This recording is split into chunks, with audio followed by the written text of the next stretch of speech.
यवतमाळ येथे राष्ट्रीय जंतनाशक मोहिमेला आरोग्य विभागामार्फत सुरुवात करण्यात आली। एकाच दिवशी 1 ते 19 वर्षे वयोगटातील सुमारे 6,33,000 बालकांना जंतनाशकाच्या गोळ्या देण्यात येत आहे।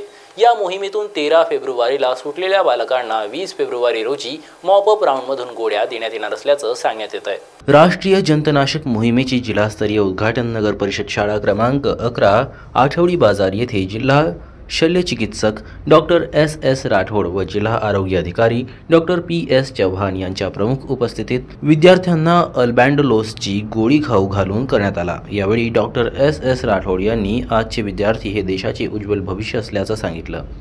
आरोग्य सुदृढ राहण्याकरिता आरोग्य विभागामार्फत राबविण्यात येणाऱ्या प्रतिबंधात्मक उपाययोजनेचा लाभ घ्यावा, तसेच सर्व मुलांनी जंतनाशक गोळी खावी व आपले आरोग्य सुदृढ ठेवावे असे आवाहन करण्यात आले।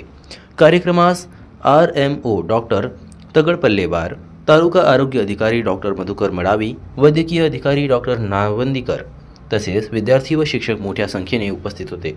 महाराष्ट्र TV 24 करिता अक्रम दिवाण यांची रिपोर्ट, यवतमाळ।